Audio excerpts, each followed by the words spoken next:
Ozma of Oz by L. Frank Baum. Chapter 6. The Heads of Langwidere. They walked slowly down the path between the rocks, Tik-Tok going first, Dorothy following him, and the Yellow Hen trotting along last of all. At the foot of the path the Copper Man leaned down and tossed aside with ease the rocks that cumbered the way. Then he turned to Dorothy and said, "Let me carry your dinner pail." She placed it in his right hand at once, and the copper fingers closed firmly over the stout handle. Then the little procession marched out upon the level sands. As soon as the three Wheelers who were guarding the mound saw them, they began to shout their wild cries and rolled swiftly toward the little group, as if to capture them or bar their way. But when the foremost had approached near enough, Tik-Tok swung the tin dinner pail and struck the Wheeler a sharp blow over its head with the queer weapon. Perhaps it did not hurt very much, but it made a great noise, and the Wheeler uttered a howl and tumbled over upon its side. The next minute it scrambled to its wheels and rolled away as fast as it could go, screeching with fear at the same time. "I told you they were harmless," began Tik-Tok. But before he could say more, another Wheeler was upon them. Crack went the dinner pail against its head, knocking its straw hat a dozen feet away, and that was enough for this Wheeler also. It rolled away after the first one, and the third did not wait to be pounded with the pail, but joined its fellows as quickly as its wheels would whirl. The Yellow Hen gave a cackle of delight, and flying to a perch upon Tik-Tok's shoulder, she said, "Bravely done, my copper friend, and wisely thought of, too. Now we are free from those ugly creatures." But just then a large band of Wheelers rolled from the forest, and relying upon their numbers to conquer, they advanced fiercely upon Tik-Tok. Dorothy grabbed Billina in her arms and held her tight, and the machine embraced the form of the little girl with his left arm, the better to protect her. Then the Wheelers were upon them.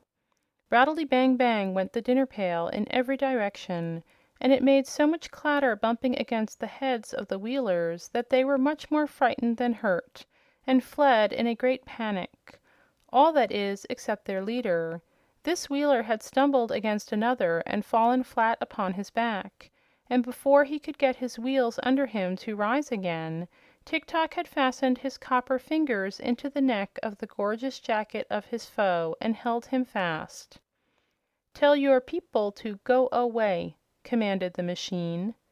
The leader of the Wheelers hesitated to give this order, so Tik-Tok shook him as a terrier dog does a rat, until the Wheeler's teeth rattled together with a noise like hailstones on a window pane. Then, as soon as the creature could get its breath, it shouted to the others to roll away, which they immediately did. "Now," said Tik-Tok, "you shall come with us and tell me what I want to know." "You'll be sorry for treating me in this way," whined the Wheeler. "I'm a terribly fierce person." "As for that," answered Tik-Tok, "I am only a machine and cannot feel sorrow or joy, no matter what happens. But you are wrong to think yourself terrible or fierce." "Why so?" asked the Wheeler. "Because no one else thinks as you do. Your wheels make you helpless to injure anyone, for you have no fists and cannot scratch or even pull hair. Nor have you any feet to kick with. All you can do is to yell and shout, and that does not hurt anyone at all."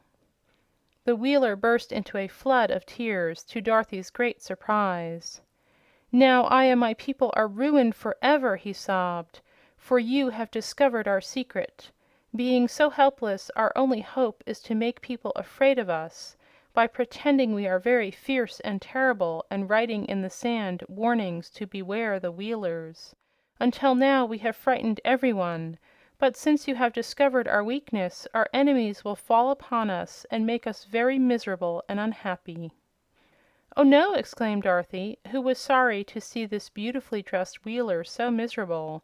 "Tik-Tok will keep your secret, and so will Billina and I. Only you must promise not to try to frighten children any more if they come near to you." "I won't, indeed I won't," promised the Wheeler, ceasing to cry and becoming more cheerful. "I'm not really bad, you know, but we have to pretend to be terrible in order to prevent others from attacking us." "That is not exactly true," said Tik-Tok, starting to walk toward the path through the forest, and still holding fast to his prisoner, who rolled slowly along beside him. "You and your people are full of mischief, and like to bother those who fear you, and you are often impudent and disagreeable, too. But if you will try to cure those faults, I will not tell any one how helpless you are." "I'll try, of course," replied the Wheeler, eagerly. "And thank you, Mr. Tik-Tok, for your kindness." "I am only a machine," said Tik-Tok. "I can not be kind any more than I can be sorry or glad. I can only do what I am wound up to do." "Are you wound up to keep my secret?" asked the Wheeler, anxiously. "Yes, if you behave yourself. But tell me, who rules the Land of Ev now?" asked the machine. "There is no ruler," was the answer, "because every member of the royal family is imprisoned by the Nome King. But the Princess Langwidere, who is a niece of our late King Evaldo, lives in a part of the royal palace and takes as much money out of the royal treasury as she can spend. The Princess Langwidere is not exactly a ruler, you see, because she doesn't rule, but she is the nearest approach to a ruler we have at present." "I do not remember her," said Tik-Tok. "What does she look like?" "That I cannot say," replied the Wheeler, "although I have seen her 20 times. For the Princess Langwidere is a different person every time I see her, and the only way her subjects can recognize her at all is by means of a beautiful ruby key which she always wears on a chain attached to her left wrist. When we see the key, we know we are beholding the princess." "That is strange," said Dorothy in astonishment. "Do you mean to say that so many different princesses are one and the same person?" "Not exactly," answered the Wheeler.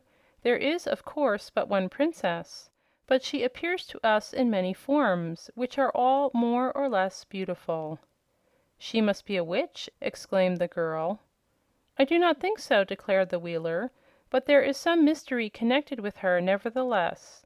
She is a very vain creature and lives mostly in a room surrounded by mirrors, so that she can admire herself whichever way she looks." No one answered this speech because they had just passed out of the forest and their attention was fixed upon the scene before them, a beautiful vale in which were many fruit trees and green fields, with pretty farmhouses scattered here and there, and broad, smooth roads that led in every direction.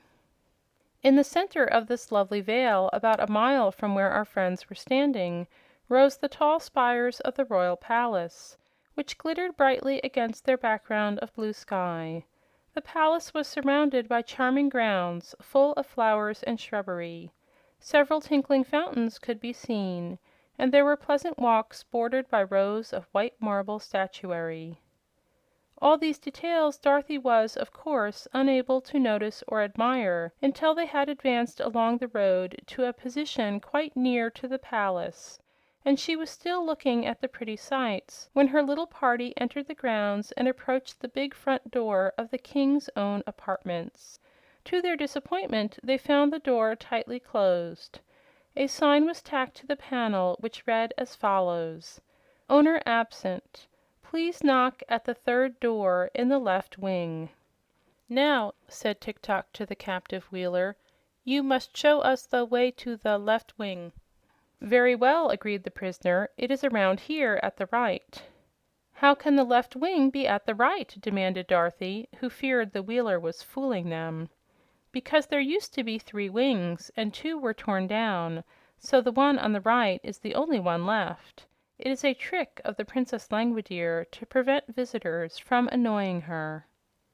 Then the captive led them around to the wing, after which the machine man, having no further use for the Wheeler, permitted him to depart and rejoin his fellows.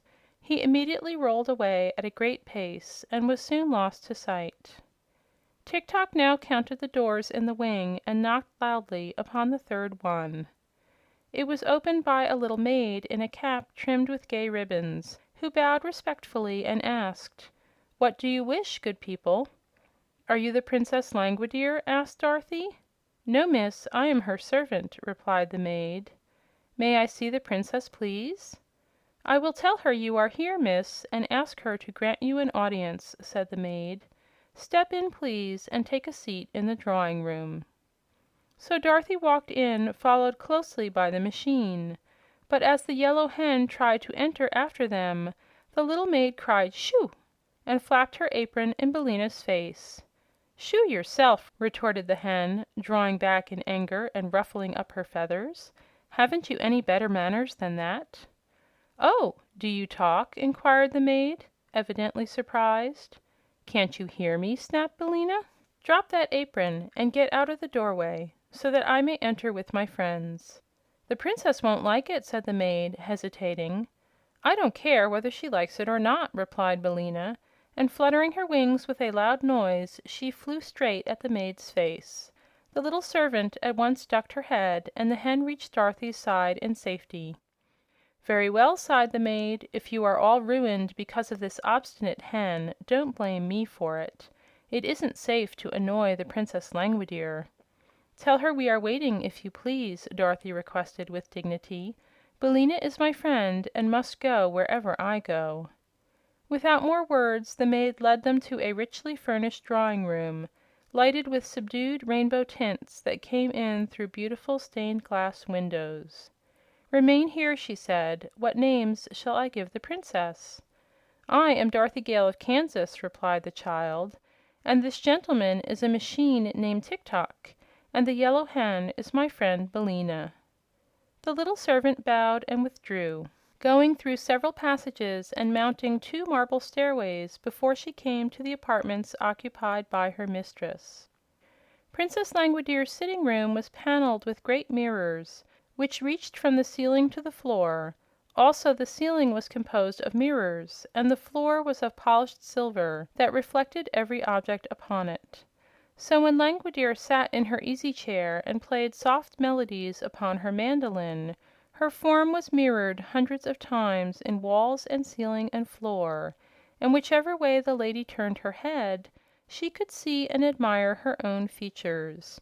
This she loved to do, and just as the maid entered she was saying to herself, "This head with the auburn hair and hazel eyes is quite attractive. I must wear it more often than I have done of late, although it may not be the best of my collection." "You have company, your Highness," announced the maid, bowing low. "Who is it?" asked Langwidere, yawning. "Dorothy Gale of Kansas, Mr. Tik-Tok, and Billina," answered the maid. "What a queer lot of names!" murmured the Princess, beginning to be a little interested. "What are they like? Is Dorothy Gale of Kansas pretty?" "She might be called so," the maid replied. "And is Mr. Tik-Tok attractive?" continued the Princess. "That I cannot say, your Highness, but he seems very bright. Will your gracious Highness see them?" "Oh, I may as well, Nanda, but I am tired admiring this head, and if my visitor has any claim to beauty I must take care that she does not surpass me. So I will go to my cabinet and change to number 17, which I think is my best appearance. Don't you?" "Your number 17 is exceedingly beautiful," answered Nanda, with another bow. Again the Princess yawned. Then she said, "Help me to rise." So the maid assisted her to gain her feet, although Langwidere was the stronger of the two, and then the Princess slowly walked across the silver floor to her cabinet, leaning heavily at every step upon Nanda's arm. Now I must explain to you that the Princess Langwidere had 30 heads, as many as there are days in the month. But of course she could only wear one of them at a time, because she had but one neck. These heads were kept in what she called her cabinet, which was a beautiful dressing room that lay just between Langwidere's sleeping chamber and the mirrored sitting room. Each head was in a separate cupboard lined with velvet. The cupboards ran all around the sides of the dressing room, and had elaborately carved doors with gold numbers on the outside and jeweled framed mirrors on the inside of them. When the Princess got out of her crystal bed in the morning, she went to her cabinet, opened one of the velvet-lined cupboards, and took the head it contained from its golden shelf. Then, by the aid of the mirror inside the open door, she put on the head as neat and straight as could be, and afterward called her maids to robe her for the day. She always wore a simple white costume that suited all the heads. For, being able to change her face whenever she liked, the Princess had no interest in wearing a variety of gowns, as have other ladies who are compelled to wear the same face constantly. Of course, the 30 heads were in great variety; no two formed alike, but all being of exceeding loveliness. There were heads with golden hair, brown hair, rich auburn hair, and black hair, but none with gray hair. The heads had eyes of blue, of gray, of hazel, of brown, and of black, but there were no red eyes among them, and all were bright and handsome. The noses were Grecian, Roman, retroussé, and Oriental, representing all types of beauty, and the mouths were of assorted sizes and shapes, displaying pearly teeth when the heads smiled.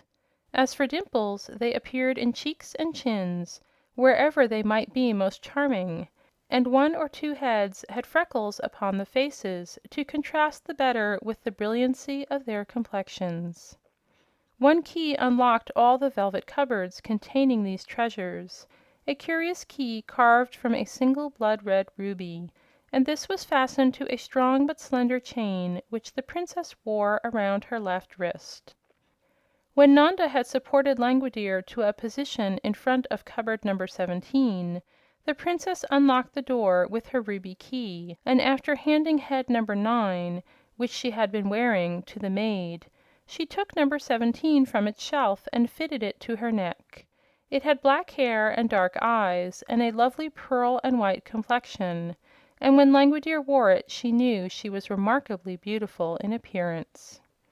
There was only one trouble with number 17, the temper that went with it, and which was hidden somewhere under the glossy black hair, was fiery, harsh, and haughty in the extreme, and it often led the Princess to do unpleasant things, which she regretted when she came to wear her other heads. But she did not remember this today, and went to meet her guests in the drawing room with a feeling of certainty that she would surprise them with her beauty. However, she was greatly disappointed to find that her visitors were merely a small girl in a gingham dress, a copper man that would only go when wound up, and a yellow hen that was sitting contentedly in Langwidere's best work-basket, where there was a china egg used for darning stockings. It may surprise you to learn that a princess ever does such a common thing as darn stockings, but if you will stop to think, you will realize that a princess is sure to wear holes in her stockings the same as other people, only it isn't considered quite polite to mention the matter. "Oh," said Langwidere, slightly lifting the nose of number 17. "I thought someone of importance had called." "Then you were right," declared Dorothy. "I'm a good deal of 'portance myself, and when Billina lays an egg she has the proudest cackle you ever heard. As for Tik-Tok, he's the—" "Stop! Stop!" commanded the Princess, with an angry flash of her splendid eyes. "How dare you annoy me with your senseless chatter?" "Why, you horrid thing!" said Dorothy, who was not accustomed to being treated so rudely. The Princess looked at her more closely. "Tell me," she resumed, "are you of royal blood?" "Better than that, ma'am," said Dorothy. "I came from Kansas." "Huh!" cried the Princess scornfully. "You are a foolish child, and I cannot allow you to annoy me. Run away, you little goose, and bother someone else." Dorothy was so indignant that for a moment she could find no words to reply. But she rose from her chair and was about to leave the room when the Princess, who had been scanning the girl's face, stopped her by saying more gently, "Come nearer to me." Dorothy obeyed without a thought of fear, and stood before the Princess while Langwidere examined her face with careful attention. "You are rather attractive," said the lady presently. "Not at all beautiful, you understand, But you have a certain style of prettiness that is different from that of any of my 30 heads. So I believe I'll take your head and give you number 26 for it." "Well, I believe you won't!" exclaimed Dorothy. "It will do you no good to refuse," continued the Princess, "for I need your head for my collection, and in the Land of Ev my will is law.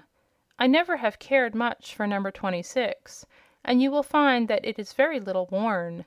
Besides, it will do you just as well as the one you're wearing, for all practical purposes." "I don't know anything about your number 26, and I don't want to," said Dorothy firmly. "I'm not used to taking cast off things, so I'll just keep my own head." "You refuse?" cried the Princess with a frown. "Of course I do," was the reply. "Then," said Langwidere, "I shall lock you up in a tower until you decide to obey me. Nanda," turning to her maid, "call my army."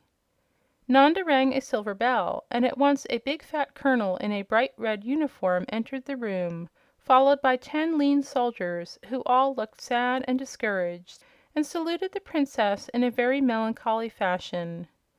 "Carry that girl to the North Tower and lock her up," cried the Princess, pointing to Dorothy. "To hear is to obey," answered the big red colonel, and caught the child by her arm. But at that moment Tik-Tok raised his dinner pail and pounded it so forcibly against the colonel's head that the big officer sat down upon the floor with a sudden bump, looking both dazed and very much astonished. "Help!" he shouted, and the 10 lean soldiers sprang to assist their leader. There was great excitement for the next few moments, and Tik-Tok had knocked down 7 of the army, who were sprawling in every direction upon the carpet, when suddenly the machine paused, with the dinner pail raised for another blow, and remained perfectly motionless. "My action has run down," he called to Dorothy. "Wind me up, quick!" She tried to obey, but the big colonel had by this time managed to get upon his feet again, so he grabbed fast hold of the girl, and she was helpless to escape. "This is too bad," said the machine. "I ought to have run 6 hours longer at least, but I suppose my long walk and my fight with the Wheelers made me run down faster than usual." "Well, it can't be helped," said Dorothy with a sigh. "Will you exchange heads with me?" demanded the Princess. "No, indeed!" cried Dorothy. "Then lock her up," said Langwidere to her soldiers, and they led Dorothy to a high tower at the north of the palace and locked her securely within. The soldiers afterward tried to lift Tik-Tok, but they found the machine so solid and heavy that they could not stir it, so they left him standing in the center of the drawing room. "People will think I have a new statue," said Langwidere, "so it won't matter in the least, and Nanda can keep him well polished." "What shall we do with the hen?" asked the colonel, who had just discovered Billina in the work basket. "Put her in the chicken house," answered the Princess. "Some day I'll have her fried for breakfast." "She looks rather tough, your Highness," said Nanda doubtfully. "That is a base slander!" cried Billina, struggling frantically in the colonel's arms. "But the breed of chickens I come from is said to be poison to all princesses." "Then," remarked Langwidere, "I will not fry the hen, but keep her to lay eggs, and if she doesn't do her duty I'll have her drowned in the horse trough." End of chapter 6.